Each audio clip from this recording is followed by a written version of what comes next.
center of your life, and you're perceiving taking all these things out, and you're seeing this empty vessel instead of seeing the possibilities of what you could put in to replace the things you're taking out. Yes. And getting real comfortable with unfamiliarity, right? Getting comfortable with the uncomfortable. I mean, you could put anything in there, anything. Seeing lack will always produce fear. Right. To cancel out a pattern going this way, you have to have an opposite pattern going this way. And it doesn't even matter why you have the pattern, focusing on what you'll be losing. In order to be able to experience that neutral experience of letting go, you have to think different thoughts than you're thinking right now, because it's not neutral, it's painful. You have to really dial in to the perceptions that you're having and the perspective that you're having. It's basically a freeze pattern. So when people are in fear, they go into fight, flight, or freeze. Stagnated. So what's the opposite of stagnated? Growth, right?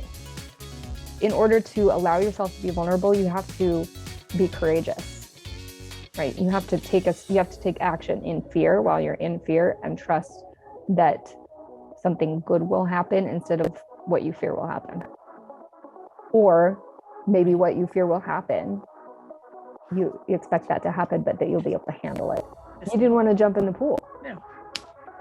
That means, did you think that you're getting to be more emotionally mature? You're taking care of your own nervous system.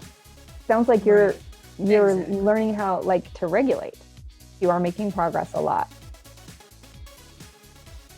And the only way we can, take criticism from others in a constructive way so that we can remedy our character flaws is if we forgive ourselves. You have to choose a thought that makes that safe, because that's not safe right now for you to be the one choosing the expectations. Your work is practicing letting people have whatever feeling they want to have. Practice saying and believing that what they're feeling is okay for them to feel. I don't have to change it. I don't have to save them from it. Because as you follow your own true north and your truth, right, you have to be okay with the way everybody is going to choose to react to it. So the pattern that created that result of never taking a sick day is, what's the point? There's no point.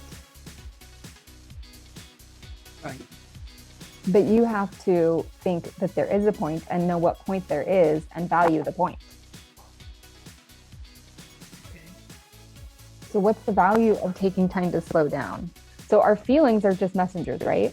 So those feelings that you've been having when you get emails, that irritation of oh, why are you emailing me? Don't bother me. It's a messenger. It's telling you that something's out of alignment, right? So there's a thought about the circumstance that you have to figure out is if it's true or not.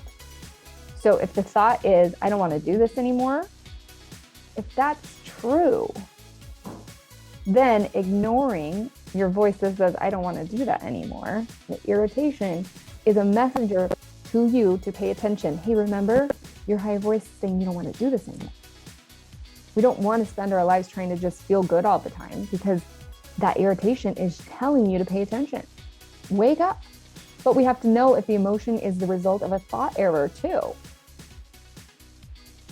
Right? A lot of negative emotion is the result of a thought error. So we have to do the excavation to find out where this feeling came from. If the feeling came from, I don't want to do this anymore, and that is true, then it's not a thought error manifesting. I want it to be with good energy and excitement.